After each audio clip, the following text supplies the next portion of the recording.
3. Hip hip!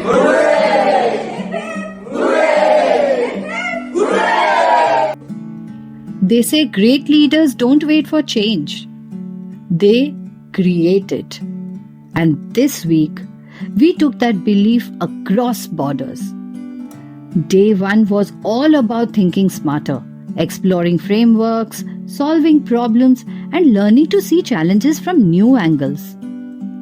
From deserted islands to 6 thinking hats. Every